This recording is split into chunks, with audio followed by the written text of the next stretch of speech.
हम आप सबों का हार्दिक स्वागत करते हैं आज के इस बाइबल अध्ययन में। और मेरी आशा है कि आप सब स्वस्थ हैं, परमेश्वर की दया से आप आनंदित हैं।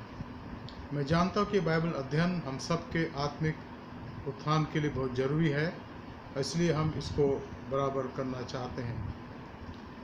कल हमारे असिस्टेंट पास्टर शरण सावंत ने आपसे बातचीत करी थी आत्मा के फलों के बारे में, और आज से हम फिर से एक बार इफिसी के पत्री के बाकी अध्यायों के अध्ययन को जारी रखेंगे। आइए हम प्रार्थना करें। Let us pray. We thank you, Lord, for this time that you have given to us, that we could come to your presence and study your word. And we pray, God, that speak to us as we stand before you, as we study your holy word, Lord, today. We know, Lord, this word is eternal, and you have given this word to us through your revelation, so that we are enlightened, Lord. Our spirits are enlightened, and we continue to walk in your light. प्रभु, आपका धन्यवाद देते इन वचनों के लिए प्रभु, जो आपने दिया है, ताकि हम निरंतर आप में बढ़ते चले जाएं और हमारे जीवन के द्वारा आपको महिमा, स्तुति, आदर मिल सके। आज के इस अध्ययन पर आपके आशीष हो। आप मेरी सहायता करें, हर एक सुनने वालों की सहायता करें। उद्धारकर्ता प्रभु यीशु मसीह के पवित्र नाम से मांगते हैं, आमीन। Dear friends, we were studying on last time when we saw, I think I had discussed with you on Friday in Ephesians chapter 4, and we saw few things from 17 to 24, and I said that what St. Paul had written here. मैंने आपके सामने जो आखिरी Bible study ली थी, Friday को ली थी, और हमने 14 तारीख, और मैंने आपको बताया था किस प्रकार से संत पौलुस बताया था कि हम प्रभु के वचन को अपने जीवन के अंदर रखें। 17 पद में 4 अध्याय के वो कहता है कि इसलिए मैं ये कहता हूँ कि प्रभु में आग्रह करता हूँ कि जैसे अन्य जातीय लोग अपने मन के अनर्थ रीति पर चलते हैं, तुम अब फिर से ऐसे ना चलो। संत पौलुस कलीसिया के विश्वासियों को यहाँ प्रोत्साहित करता है कि उनके जीवन के अंदर संसारिक लोगों के जीवन के अंदर फर्क की आवश्यकता है। That should be completely new thing in the life of people who walk with Jesus.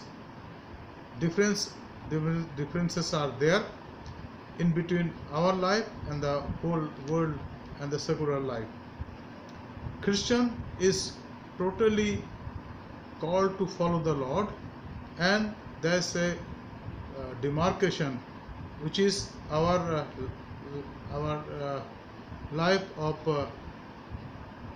detachment, अलगाव का जीवन, और हम अलगाव के जीवन में आगे बढ़ना चाहते हैं ताकि हमारे जीवन को देखकर लोग कह सके कि ये जीवित ईश्वर के मानने और जानने वाले लोग हैं।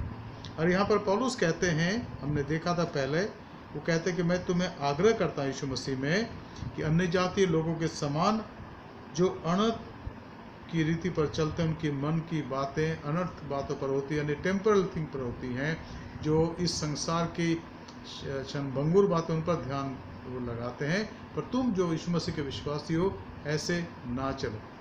और यहाँ पर इस बात को देखने और समझने की आवश्यकता। फिर उसने कहा, पौलुस, हमने देखा क्योंकि उनकी बुद्धि अंधेरी हो गई है और उस अज्ञानता के कारण जो उनमें है और उनके मन की कठोरता के कारण वे परमेश्वर के जीवन से अलग किए हुए हैं। They in the world people have been separated from the things of God and their life has been darkened. It is written, they are darkened in their understanding, alienated from the life of God because of the ignorance that is in them due to their hardness of heart.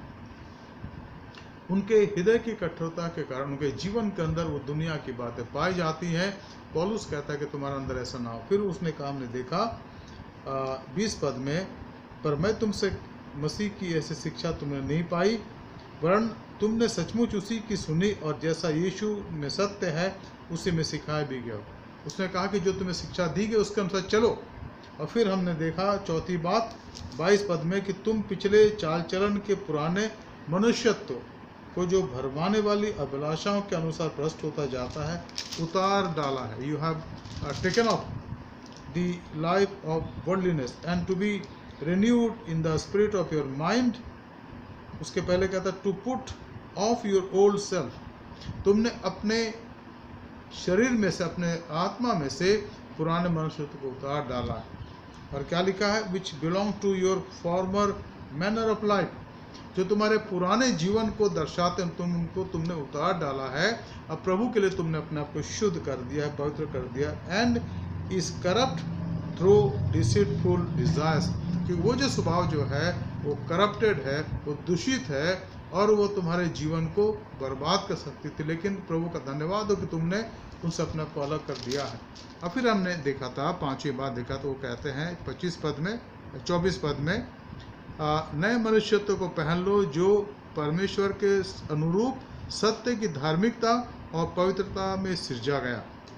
Now he's challenging, he's calling people to lead a life of detachment, 24 पद में लिखा है, यहाँ पर लिखा है and to put on the new self created in the image of God in true righteousness and holiness। तो ये हमने शुक्रवार को देखा था और अब हम उससे आगे चलेंगे। अब हम देखेंगे यहाँ पर 25 पद से, इफिसियों की पत्री उसका 4 अध्याय 25 पद से। पहली बात यहाँ लिखा है, इस कारण झूठ बोलना छोड़कर हरेक अपने पड़ोसी से सच बोले, क्योंकि हम आपस में एक दूसरे के अंग हैं। He is saying that therefore having put away falsehood, let each one of you speak the truth with his neighbor, for we are members one of another। हम एक दूसरे के अंग हैं, है ना। और इस बात को समझने जानने की आवश्यकता है कि हम किस प्रकार से अपने जीवन में एक दूसरे के अंग हो जाते हैं। अगर हम थोड़ा सा पढ़ें और भी कुछ हवालों को, और कुछ हवालों को मैं आज पढ़ूंगा जहाँ पर कुछ वैसे विचार पौलुस कहते हैं। गलतियों की पत्री उसका 5वां अध्याय उसके 16 पद से देखिए क्या है, 16 से लेकर 18 तक पौलुस क्या कहते हैं। गलतियों उसका 5वां अध्याय 16 से 18। Let's read the similar type of passage, Galatians chapter 5 versus 16 onwards. पर मैं कहता हूँ आत्मा के अनुसार चलो, तो तुम शरीर की लालसा किस रीति से पूरी ना करोगे, क्योंकि शरीर आत्मा के विरोध में और आत्मा शरीर के विरोध में लालसा करता है और वे एक दूसरे के विरोधी हैं, इसलिए कि जो तुम करना चाहते हो वह ना करने पाओ। और यदि तुम आत्मा के अनुसार चलते हो तो व्यवस्था के अधीन ना रहे। Now here Paul says very clearly in a categorical way, he says, but I say walk by the Spirit, आत्मा में चलो, walk by Spirit, and you will not gratify the desires of the flesh। How to get rid of the desires from the desires of the flesh? When we walk by the Spirit, being led by the Spirit। Now this is not that easy that we talk about, but it's not impossible also। When you trust in Jesus, जब यीशु मसीह पर विश्वास करते हैं, उसके विश्वास में बढ़ते हैं, तो ये कठिन भी नहीं है, असंभव नहीं है। कभी कभी लगता है कि भाई ये हो नहीं सकता, लेकिन नहीं, हो सकता है। अगर मैं पूरी तरीके से परमेश्वर के आत्मा के चलाए चलूं, walk by the Spirit and you will not gratify the desires of the flesh, for the desires of the flesh are against the Spirit, and the desires of the Spirit are against the flesh, for these are opposed to each other to keep you from doing the things you want to do। पवित्र आत्मा के अगुवाई जो हम चलते हैं अगुवाई में, तो हम उन बातों से बच जाते हैं जो हमारे जीवन के अंदर हमारे नुकसान के लिए हो सकती हैं। पवित्र आत्मा हमें उनसे बचाता है और परमेश्वर के मार्ग में आगे बढ़ाता है। हम उसकी इच्छा को जानने की बात करते हैं, उसके साथ चलने की बात करते हैं, और ये यहाँ पर हमें जानने और समझने की आवश्यकता है।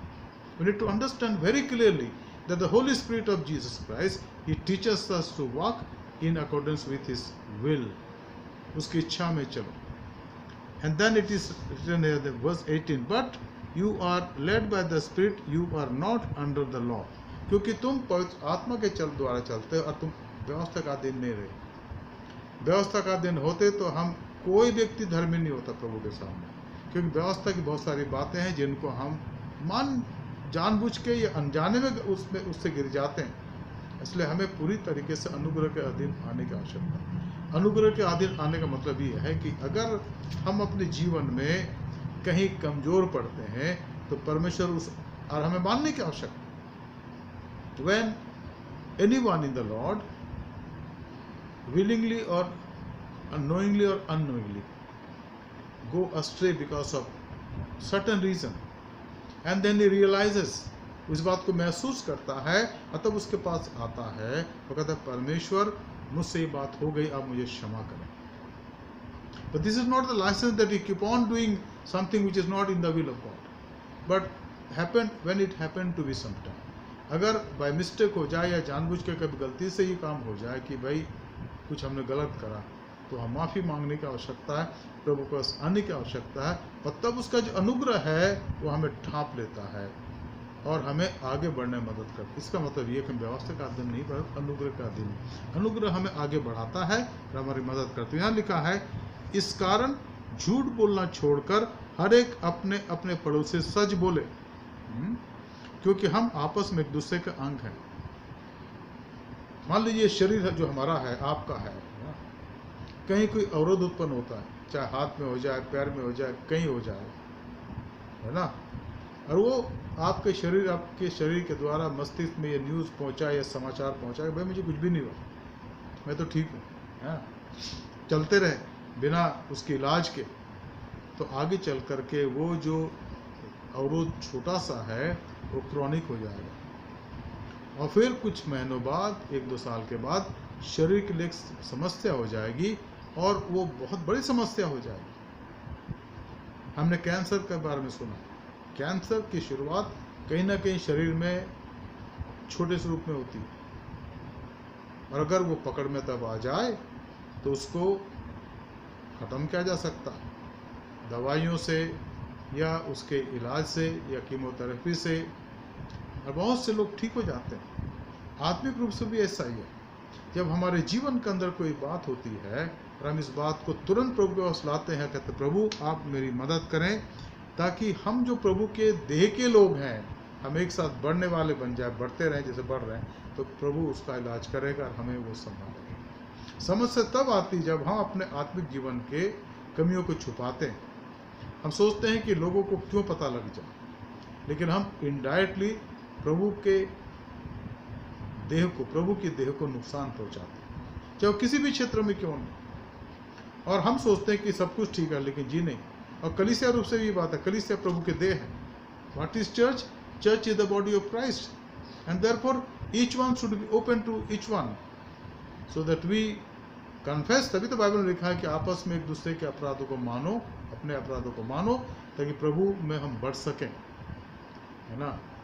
और प्रभु के जो सेवक हैं, जो ठहरा गए हैं, वो प्रभु उनको समझाता है, उनको प्रकाशन देता है कि यहाँ इन बातों की कमी है, इसमें सुधार की आवश्यकता है। और इसके बजाय कि उनमें हम सुधार लाएं, कई बार होता है कि हम उनको डिफेंड करते हैं कि भाई ऐसा नहीं था, ऐसा ही जो चला ठीक है, लेकिन आगे चल के तकलीफ होती है, आगे चल के कठिनाई होती है। जैसे यहाँ लिखा है कि हम एक दूसरे के अंग हैं। We are, it is very clear here that we are members one of another. हम एक दूसरे का अंग है। इसलिए अगर कोई बात आ जाती है तो उसको समझने की आवश्यकता है। आराधना के संदर्भ में, प्रभु की स्तुति करने के बारे में, बाइबल स्टडी के बारे में, प्रचार के बारे में, प्रभु के सामने भेंट लाने के बारे में, और बहुत सी बातें। हमें अगर कहीं बात पता लगती कि हमारी कमियां हुई हैं तो उसको बिना डिफेंड किए उसको मानने की आवश्यकता है, और प्रभु उसमें हमें जयवंत करें। मैं यहाँ पर एक छोटी सी बात कहता हूँ, वह है हमारे प्रार्थना के आदत के बारे में और बाइबल अध्ययन के बारे में। ये हमारा सौभाग्य है कि प्रभु का वचन आज हमारे हाथों में है।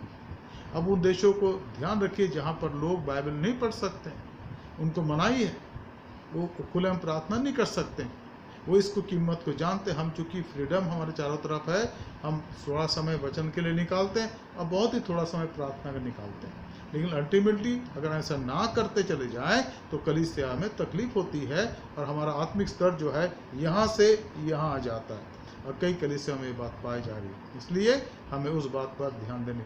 दूसरा उदाहरण है, दूसरी बात है देने के बारे में। जब प्रभु के सामने भेंट लाते हैं वो प्रभु के सामने लाते हैं।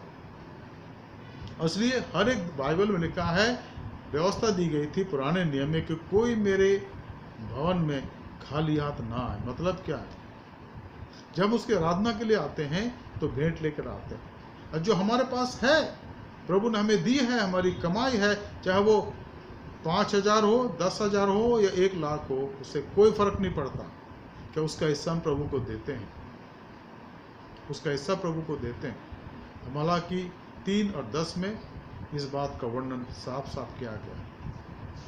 हम ये ना सोचें कि दूसरे दे रहे हैं, प्रभु के घर का काम चल रहा है इसलिए हमें देने की आवश्यकता नहीं। हम ये ना सोचें कि अगर हम ना दें तो कोई फर्क नहीं पड़ता है, दुनिया में कोई फर्क नहीं पड़ेगा।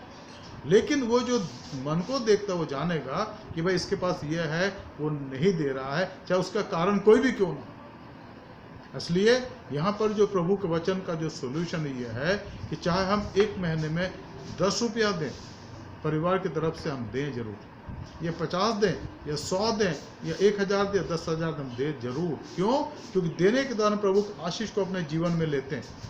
प्रभु हमें देना चाहता है, आशीष देना चाहता है। मलाकी 3:10 में ये साफ साफ लिखा है कि तुम अपने सारे दसवांश मेरे भंडार में लाओ ताकि मेरे घर में भोजन वस्तु रहे, और इस प्रकार से मुझे परखो कि मैं आसमान के झरोखे खोल करके तुम पर आशीष की वर्षा करता हूँ कि नहीं करता हूँ। इसलिए देना कोई दबाव नहीं है, देना कोई ऑब्लिगेशन नहीं है, देना हमारा सौभाग्य है।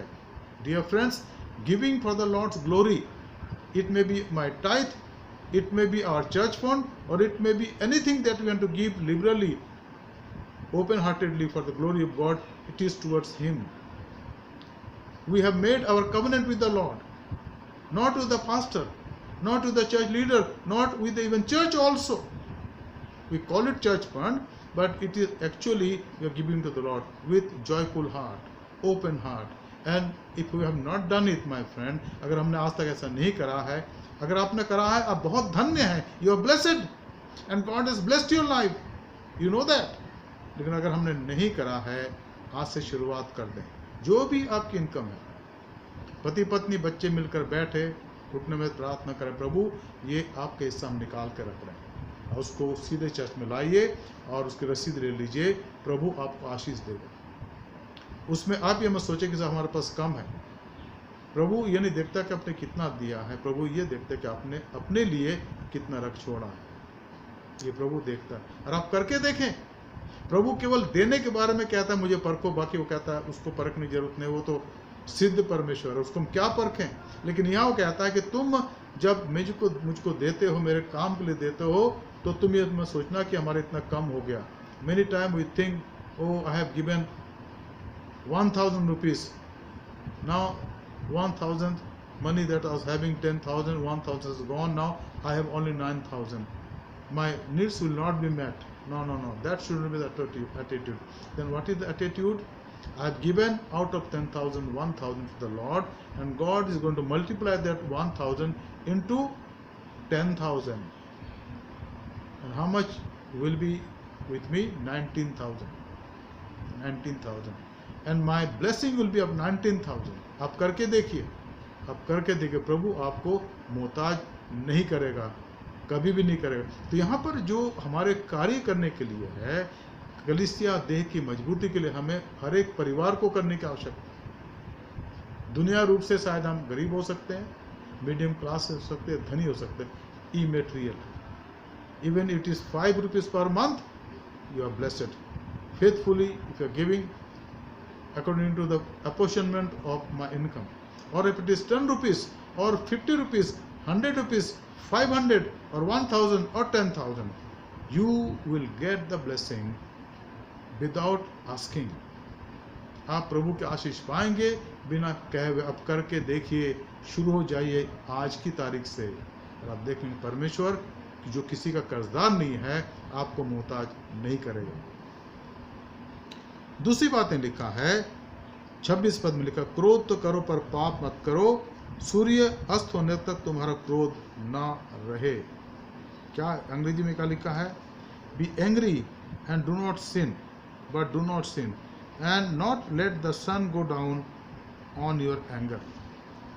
क्रोध तो करो, बस किसका नुकसान ना करो, किसी के जीवन में तकलीफ ना दो, और अगर दिया है तो माफ़ी मांगो कि भाई बहन बच्चे जो भी हैं, माफ़ करना मुझे, मैं अनजाने मैंने कर दिया, या मुझे ऐसा नहीं करना चाहिए था। प्रभु ने भी क्रोध करा, उसका क्रोध पवित्र था। जब हम देखते हैं पवित्र मंदिर में, जहाँ पर उसने कोड़ा बनाया और उन लोगों के पट्टे पलट दिए जो पैसा एक्सचेंज कर रहे थे, कबूतरों के जो दड़बे थे उनको खोल दिया, बॉक्स खोल दिए कि कबूतर उड़ गए, और बाकी जो कुछ हो रहा था। उसने क्या कहा, मेरे पिता के घर को तुम व्यापार का घर मत बनाओ, क्योंकि लिखा है कि मेरे पिता घर प्रार्थना का घर है। इस बात को समझने जानने की आवश्यकता है। क्रोध हो उसमें पवित्रता झलके, ईश्वर की महिमा झलके, लेकिन उसमें अगर किसी का नुकसान है तो उससे हमें बचने की आवश्यकता है। मित्रों, बहुत जरूरी है हमें समझने और जानने की। तीसरी बात यहाँ लिखा है,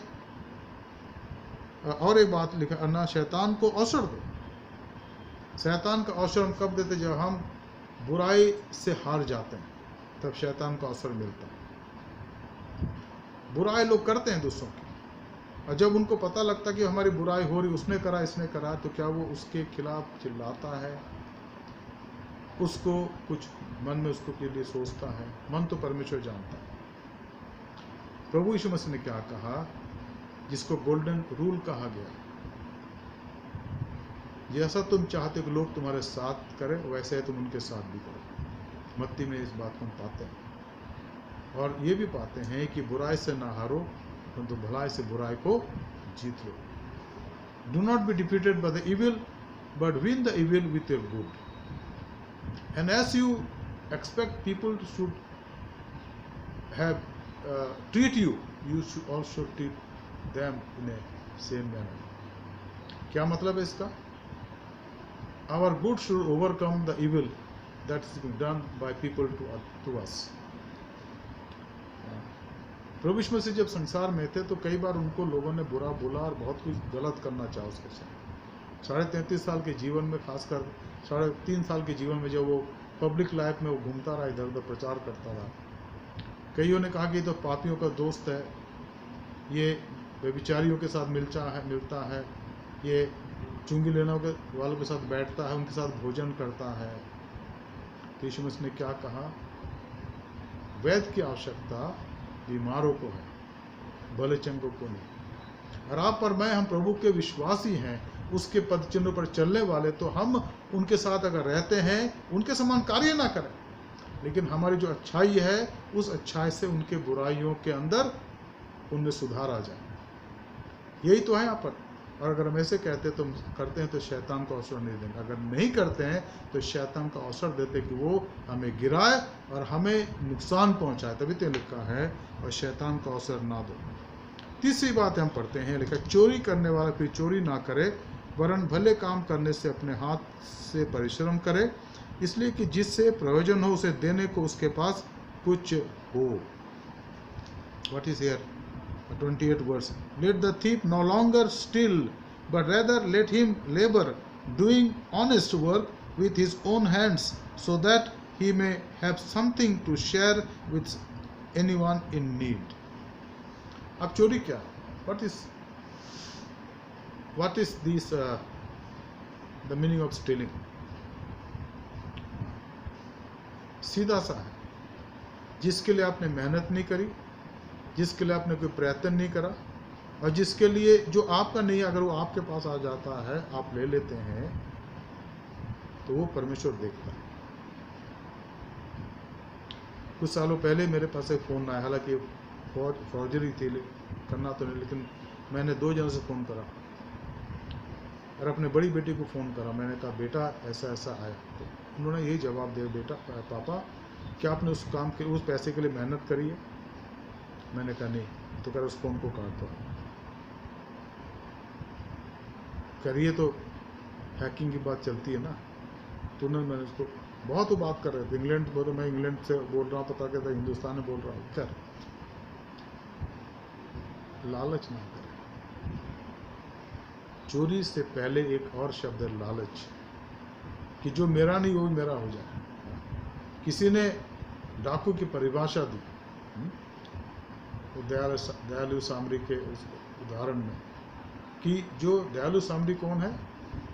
जो मेरा है वो तो तुम्हारा है। डाकू कौन है? जो मेरा है तो है ही मेरा, और जो तुम्हारा वो मेरा। कभी कभी हमारे जीवन में अनायास अनजाने में ये बातें आ जाती हैं।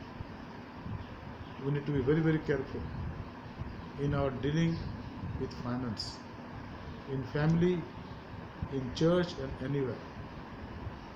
All that we need to have is all our salary, which is being decided for us, and we get it. Either it is in secular world or religious world.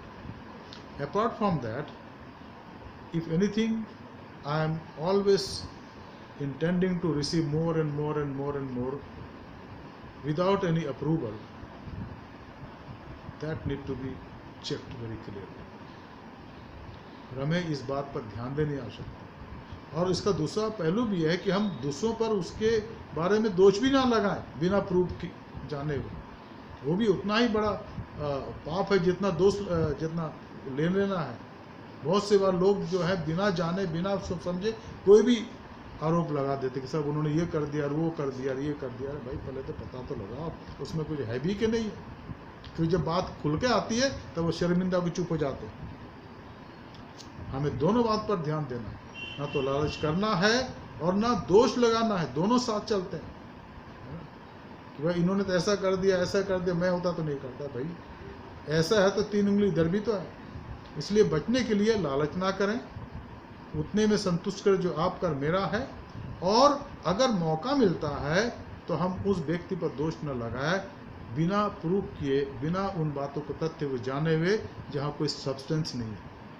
दोनों बातें परमेश्वर के निगाह में पाप है। अगर लालच नहीं करना तो वो कहता है 10 आज्ञा के अंदर आखिरी आज्ञा क्या है? झूठी गवाही ना देना। अगर 9 और 10 आज्ञा को पढ़े तो लिखा है ना, झूठी गवाही ना देना। झूठी गवाही देने का मतलब ये दोष लगाना। कई बार हम बिना जाने बिना तथ्य को समझे हम बोल देते, वो उसने कर दिया, ऐसा कर दिया। जब आप देख लेते, इंक्वायरी करते, कुछ नहीं निकलता। इसलिए हमें सावधान रहना है मित्रों। ये दिन हमारे संसार में जो प्रभु ने दिए हैं, ये चुने गिने हुए दिन है। आज मैं लगभग 63 साल का हो रहा हूँ। मुझे नहीं पता कितने साल और जीऊँगा, लेकिन मैं जानता हूँ जितने साल जीऊँ प्रभु की महिमा के लिए जीऊँ, ईमानदारी से, विश्वासयोग्यता के साथ और प्रभु के डर में। क्योंकि एक दिन मुझे प्रभु के सामने खड़ा होना है। खड़ा होना ही बहुत बड़ी बात है। प्रतिफल तो बाद में आएंगे। खड़े होने के योग्य बनाए अपने आप को इस संसार में, और खड़े होने के योग्य उस समय के लिए ये समय प्रभु ने हमें दिया। हमें अपने आप को तैयार करने की आवश्यकता है ताकि प्रभु के योग्य हम चलने वाले बन सकें। यहाँ लिखा है, भले काम करने से अपने हाथों से परिश्रम करें, इसलिए कि जिसे प्रयोजन हो उसे देने को उसके पास कुछ हो। चोरी ना करते हुए, लालच ना करते हुए, झूठा आरोप ना लगाते हुए हम अपने बारे में सोचें। यहाँ लिखा है ना, देखिए प्रभु वचन लिखा है, वरन भले काम करने में अपने हाथों से परिश्रम करें, इसलिए कि जिसे प्रयोजन उसे देने को उसके पास कुछ हो। Doing honest work with his own hands, so that he may have something to share with anyone in need. प्रभु की जो पैरामीटर है ना, वो हमारे समझ से बहुत ऊंचा है। ना तो हम लालच करें, ना आरोप लगाएं, वरन मेहनत अपने हाथ से करें, मेहनत करें, और हमेशा ऐसा एटीट्यूड रखें कि हम कुछ दूसरों को दे सकें। चाहे वो भोजन हो, चाहे आर्थिक सहायता हो। प्रभु ने कहता है कि आप दुनिया के हर व्यक्ति को खाना नहीं खिला सकते। You can not feed each and every hungry person in the world. You cannot feed all people. You cannot support or help all people in the world. But what you can do, you can at least help one person. You can sponsor one person so that his or her needs are met. परमेश्वर तभी तो कहते हैं 1 गिलास ठंडा पानी, क्या मतलब है उसका? वो कह सकता था 100 गिलास ठंडा पानी पिला दो, पानी की ज़्यादा कीमत नहीं थी, आज भी थोड़ा सा है। 100 गिलास ठंडा पानी आप एक बिसलरी वाटर आप ले लो, एक बोतल ले लो 500 मिलीलीटर का और बांट दो। वो कहते हैं 1 गिलास, मतलब क्या है कि हम एक व्यक्ति की मदद कर सकते हैं जो संभव है, और अगर वो हमने कर दिया तो हमने प्रभु की मर्जी पूरी कर दी। वो कहता है कि हम दूसरे के लिए सहायक बने, दूसरों की मदद करें, हम एवेन्यूज खोजें कि हम किसी की मदद कैसे कर सकते हैं। सबकी नहीं कर सकते, प्रभु ये चाहता भी नहीं कि हम सबकी मदद करें, लेकिन थोड़े से लोगों की। अभी पिछले 2-3 महीनों पहले हमारे कलीसिया से हमारे मैथिस्ट मैन के भाई लोग आकर के राशन पैक करके देने, और करीब 125 लोगों को हमने दिया, और उसके अलावा उन्होंने कुछ खाना बनाया यहाँ पर, और 3-4 बार 5-6 बार खाना बना के गरीबों को बांटने गए। अच्छा काम है, प्रभु आशीष दे। हमें इसे ऐसे बनने की आवश्यकता, need to become of that type of calibre in our lives, that we should willing to help others, not to everybody you can do, but at least one person who is in need, that is why it is written. ये इसलिए लिखा हुआ है, हमारी जो सच्ची धार्मिकता, हमारा true religion written here in the book of James chapter 1:27. What is that? To help the widows and the orphans in their need, in their destitution. उनकी मदद और सहायता करो, ये हमारे लिए सच्चा धर्म है, ये परमेश्वर के सामने भक्ति है। और पहली बात वहाँ लिखा है कि उसकी आराधना आत्म सच्चाई से करो और अपने आप को पाप से या दुनिया की बातों से बचाए रखो। और दूसरी बात, उनकी मदद करो जो आवश्यकता में है। चौथी बात, कोई गंदी बात तुम्हारे मुंह से ना निकले, पर आवश्यकता के अनुसार वही निकले जो उन्नति के लिए उत्तम हो, ताकि उसे सुनने वाले पर अनुग्रह हो। मैं सोचता हूँ कि ये बहुत आवश्यक है हमारे लिए समझना, जानना। हम गाल बजाते रहते हैं, बोलते रहते। मैं ये कर दूंगा, वो कर दूंगा, ये कर दूंगा। क्या कर लेंगे आप? क्या कर लेंगे आप? मैं क्या कर सकता हूँ? We are limited in our physical strength also, and spiritually also we are limited in our lives. Therefore our words should be with politeness. यहाँ लिखा है 29 verse, let no corrupting talk come out of your mouth, but only such as is good for building up, as fits the occasion, that it may give grace to those who bear or hear. How many times you quarrel, especially accusing others, then we start quarreling. ये बोल रहे हैं, वो बोल रहे हैं, ये बोल, कितना बोल रहे हैं। वचन में लिखा कि हम एक शब्द जो बोलते हैं ना, उसके हम एक दिन लिखा देंगे। The word of God says very clearly, each word that we utter in this world, we have to give account one day. प्रभु के इकोनॉमी में सारी बातें लिखी हुई हैं। हमें सावधान रहने की आवश्यकता है कि हम गुस्से में कुछ बोल देते हैं, किसी को एक्यूज कर देते हैं, किसी को कुछ बोल देते हैं। लेकिन याद रखें कि इसका जो भूमंडल है उसमें तकनीक की जरूरत नहीं है, वो रिकॉर्ड करता है, सारी बातें रिकॉर्ड है, और एक दिन आएगा जब खुल जाएंगे। इसलिए अगर हमने गलत बोली है, गलत बातें बोली हैं किसी के खिलाफ, तो माफ़ी मांगे, प्रभु मुझे क्षमा कर दे, क्षमा कर दे, प्रभु क्षमा करेगा। God is there to forgive us, therefore we need to understand that we need to be very careful when we talk with others. Our words should be polite and with grace, so that others are blessed. हमारे शब्द जो हैं सलोने हो और नम्रता के साथ हो, तक दूसरों को आशीष मिले। पांचवी बात, 31 पद, सब प्रकार की कड़वाहट और प्रकोप और क्रोध और कलह और निंदा सब वैरभाव समेत तुम से दूर की जाए। Let all bitterness and wrath and anger and clamor and slander be put away from you, along with all malice. प्रभु के साथ चलते हुए हमें इस बात को ध्यान में रखने की आवश्यकता है मित्रों कि हम प्रभु के साथ सचमुच में हर प्रकार की कड़वाहट से, प्रकोप से, क्रोध से, कलह से और निंदा से और बैर भाव से बचे हुए हैं, क्योंकि प्रभु ने ये सिखाया हमें. God is Jesus has taught us to in that way. और ये सारी बातें जो है ना, ये हमारे आत्मिक जीवन से संबंधित है, हमारे नैतिक जीवन से संबंधित है. नैतिक जीवन के बाद आत्मिक जीवन के, आत्मिक जीवन बड़ा है, अनंतकालीन है. नैतिकता तो दुनिया में जब तक है तब तक, इसके बाद लोग हमारे नैतिकता को याद करें. लेकिन जो हमारी आत्मिक बातें हैं, हमारी आत्मा की बातें अनंत काल के लिए हैं और हमेशा तक बनी रहेंगी. इसलिए उन बातों से हमें चैतन्य रहना. क्या क्या बातें? लेट ऑल बिटरनेस, कड़वाहट. कितना कड़वाहट हम पालते दूसरों के लिए बिना किसी कारण के. We hypothetically make our heart bitter about others when it is not there. The reason is self-righteousness, स्वधार्मिकता कि भाई मैं उनसे बड़ा हूँ. हाँ, एक ऐड आता ना, भाई मेरा शर्ट, ये मेरा स्कर्ट उससे सफ़ेद क्यों है? नहीं, उसका मुझसे सफ़ेद क्यों है? अरे है तो उसने कर दो, तुम भी करो अपना. लेकिन चूंकि हम नहीं कर सकते ना, तो मन में कड़वाहट पालते हैं कि ना तो उसकी सफ़ेद रहे और ना मेरी सफ़ेद रहे. कड़वाहट का मतलब यही है. What is bitterness? Bitterness is the root of all type of psychological disease in a body and others also. Let us become positive. हम कड़वाहट को निकाल दें, कई बीमारी अपने आप ठीक हो जाएंगे हमारे जीवन में.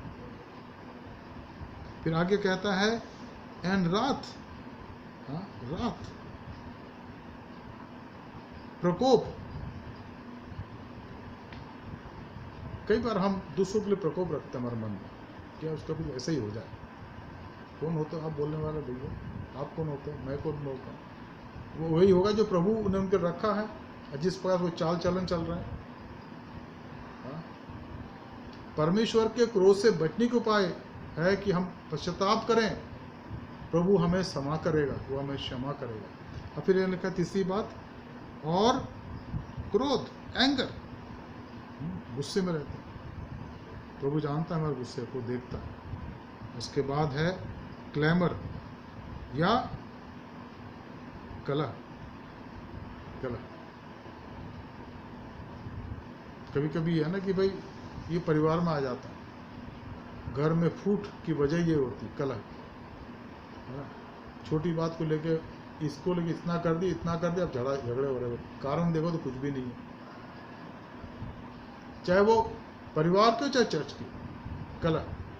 कलह को गढ़ने वाले होते हैं, कान भरने वाले होते हैं, फिर कलह बढ़ता जाता है, और अंत में क्या होता है? नुकसान होता है, परिवार का नुकसान होता है. फिर आगे लिखा है यहाँ पर निंदा, स्लैंडर. निंदा करना हमारे लिए नुकसान है. निंदा करना, निंदा फैलाना, गॉसिपिंग कि साहब वहाँ पर ये हो गया, जबकि कुछ नहीं हुआ. परमेश्वर देखता है, न्याय करेगा, वो माफ़ी मांगने की आवश्यकता. फिर आगे लिखा है और सब प्रकार के बैर भाव. और क्या लिखा है? मैलिस. बैर भाव, मैलिस. उससे हमें अपने आप को शुद्ध करना, पवित्र करना. छठवीं बात, एक दूसरे पर कृपालु और करुणामय हो, और जैसे परमेश्वर ने मसीह में तुम्हारे अपराध क्षमा किए, वैसे तुम भी एक दूसरे का अपराध क्षमा करो. क्षमा करने की आवश्यकता, क्षमा करने का. यीशु मसीह ने कहा ना कि जब तुम मेरी वेदी में आकर के घुटने टेकते हो और तुम्हें याद आता है किसी के मन में तुम्हारे विरुद्ध कोई बात है, तो उससे जाके माफ़ी मांगो, फिर आओ. मतलब क्या है इसका? कि हम किसी प्रकार से लोगों के विरोध में कड़वाहट रखकर, प्रकोप रखकर, क्रोध रखकर, कलह रखकर, निंदा की भावना रखकर, बैरभाव रखकर परमेश्वर के सामने आकर के आराधना नहीं कर सकते. हमें पहले उन बातों को ठीक करने की आवश्यकता है. We cannot come before God in His sanctuary and kneel down and have His blessing. With all these things, we need to confess our bitterness, wrath, anger, clamor, slander and malice. 6 बातें हैं जिनको मानने की आवश्यकता है। 6 बातें, 6 जो शब्द है मनुष्य के लिए आता है, 6वें दिन उन्हें बनाया गया, 6 बातें दी गई हैं। इनसे हमें अपना शुद्ध करने की आवश्यकता है। तो to clarify ourself, purify ourself from all this things, so that these are detached from us, these are taken away from us. And how it is possible? By the grace of God, through the blood of Jesus Christ. He cleanses us from all worldliness. And the 7th thing is verse 30th. And do not grieve the Holy Spirit of God, by whom you are sealed for the day of redemption. परमेश्वर के पवित्र आत्मा को शोकित मत करो, जिससे तुम पर छुटकारे के दिन के लिए छाप दी गई है। Let us not grieve the Holy Spirit. पवित्र आत्मा को हम दुखित ना करें। अब पवित्र आत्मा को दुखित करने का अर्थ क्या है? कि परमेश्वर के अनुग्रह को ठुकराना और परमेश्वर के नाम से अपने आप को वंचित करना और परमेश्वर से बड़े अपने आप को सोचना कि भाई परमेश्वर क्या कर सकता है। अब जानते हैं टाइटैनिक का क्या हुआ था? टाइटैनिक एक बहुत बड़ा जहाज, आप सब जानते हैं, नाम सुना आपने। और जब वो बनाया गया, उसके जो कैप्टन थे मिस्टर जॉनस्टन, उन्होंने इस बात को नहीं माना जब सिग्नल आ रहे थे कि भाई अब रुको, आगे कुछ बड़ी शिला दिख रही है जो बर्फ की है। उन्होंने कहा कि नहीं, 40 की स्पीड में बनाए रखा। उसके पहले कहा गया था कि टाइटैनिक ऐसा जहाज बना है जिसको परमेश्वर भी कुछ नहीं कर सकता। और जब उन्होंने उन सिग्नल के बारे में 6 सिग्नल आए, एक के बाद एक के बाद एक के बाद एक, और जब पिछला हिस्सा टकराया बर्फ के पहाड़ से तो पिछला हिस्सा टूट गया और डूबने लगा। और 1-1.5-2 घंटे के अंदर पूरा जहाज आज भी समुद्र के तल में जहाज पड़ा हुआ। घमंड जीवन को बर्बाद करता है। तो यहाँ लिखा है कि पवित्र आत्मा को शोकित मत करो, घमंडी मत बनो, नम्र हो जाओ, दीन हो जाओ। राजा नबूकदनेस्सर में घमंड आ गया और 7 साल तक वो घास चरता रहा जंगल में बैल के समान। और जब उसने लिखा कि आंखें उठाई तो प्रभु ने सब कुछ उसको दोबारा दिया, उसको क्षमा कर दिया। हमें सीखने की आवश्यकता है। यह लिखा है पवित्र आत्मा को शोकित मत करो, जिससे तुम पर छुटकारे के दिन के लिए छाप दी गई है। बिना पवित्र आत्मा के कोई नहीं कह सकता कि यीशु प्रभु है। और अगर आपका नाम स्वर्ग में लिखा गया है प्रभु के वचन के अनुसार, लूका में लिखा गया है, तो ये इसलिए कि पवित्र आत्मा के द्वारा आपका नाम यहाँ से काट दिया गया।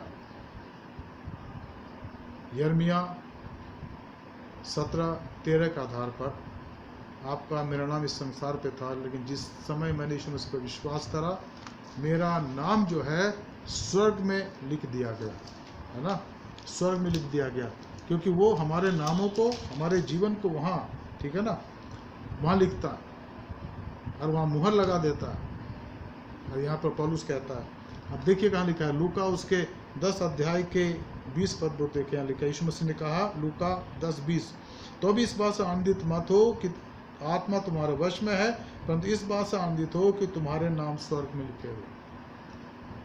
लिखने का मतलब उसने छाप लगा दी, मुहर वहाँ लगा दिया। पौलुस कहता है कि तुम इस बात को जानो कि अंत के दिन के लिए, छुटकारे के दिन के लिए तुम पर पवित्र आत्मा की छाप दी गई है।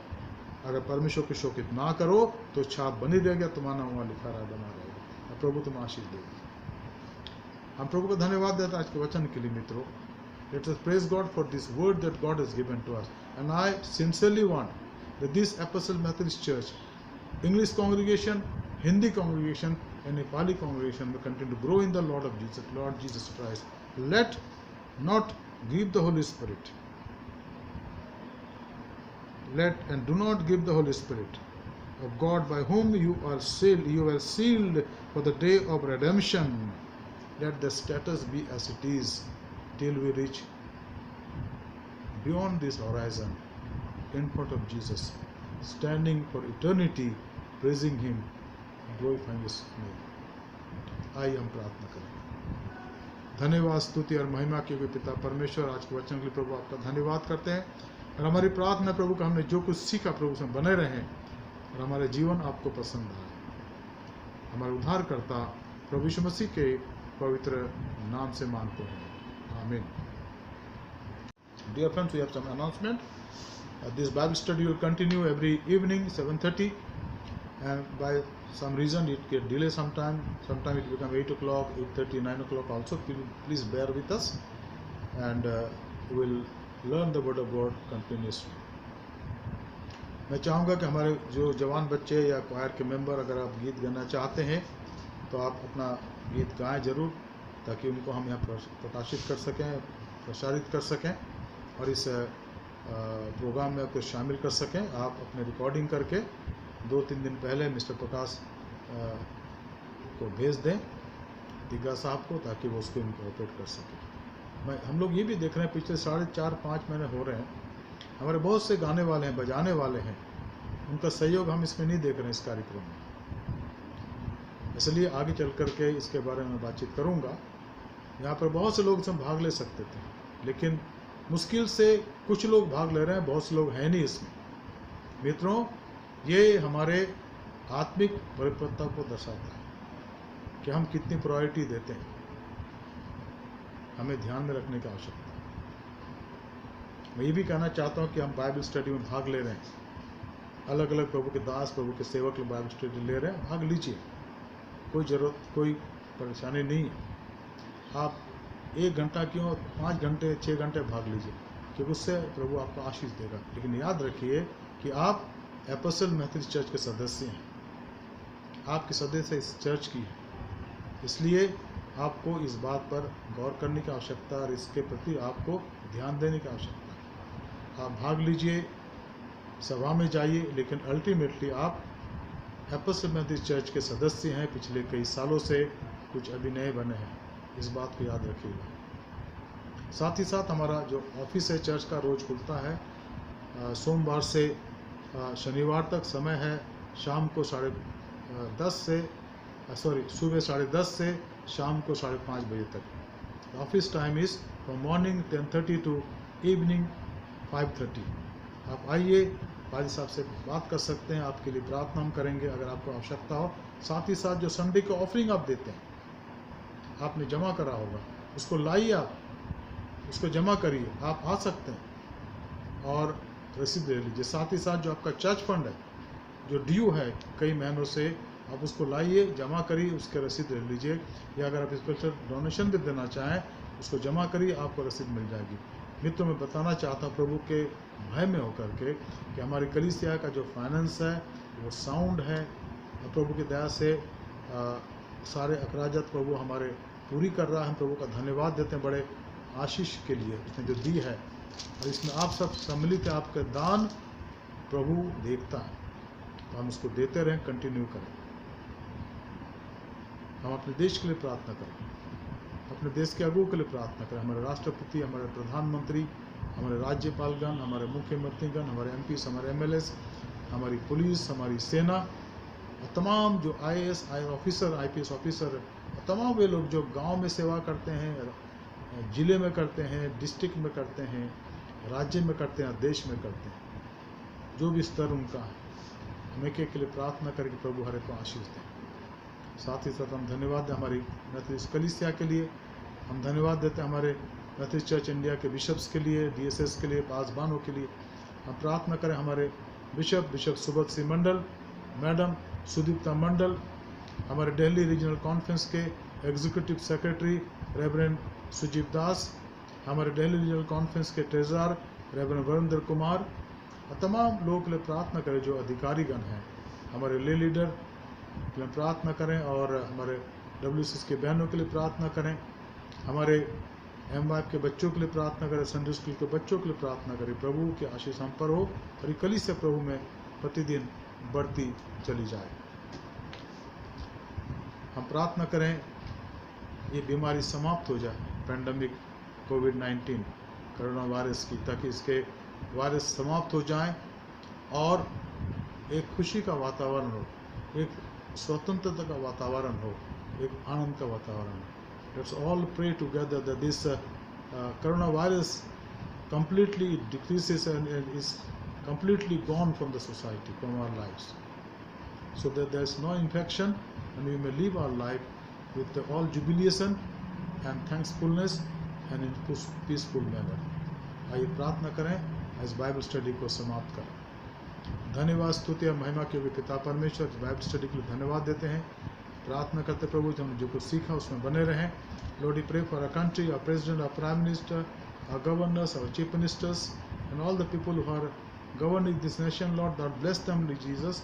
Let your hand of blessing be upon them. We pray for our church.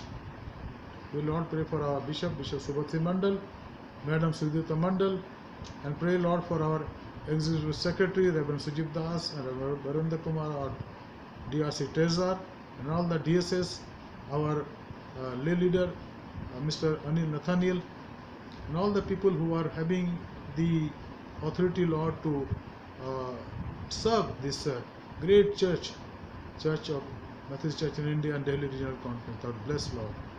Pray for all our bishops, all the regional conferences. Lord, let your grace be upon each one of us. प्रभु धन्यवाद देते कि आपने प्रार्थना सुनी है। कलीसिया के तमाम लोगों पर, खासकर बुजुर्गों पर, बच्चों पर, एक एक परिवार पर आपकी बड़ी आशीष हो। हमारे उद्धारकर्ता प्रभु यीशु मसीह के पवित्र नाम से मांगते हैं, आमीन। आए हमारे बाप, तू जो आसमान पर है, तेरा नाम पाक माना जाए, तेरी बादशाहत आवे, तेरी मर्जी जैसे आसमान में पूरी होती है ज़मीन पर भी हो।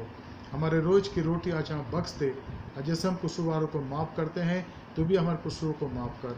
हमें आजमाइश में ना ला, बल्कि बुराई से बचा, क्योंकि बादशाहत, कुदरत और जलाल हमेशा तेरी है, आमीन।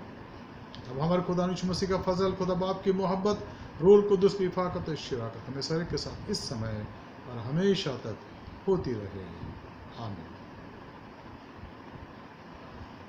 यीशु प्रभु है, प्रभु को आशीष दे। May God bless you. Take care, and may the Lord be with you all the time. Let His holy wings may protect you and guide you, and you may continue to grow in the Lord. सबको शुभ रात्रि, धन्यवाद, जय मसीह की।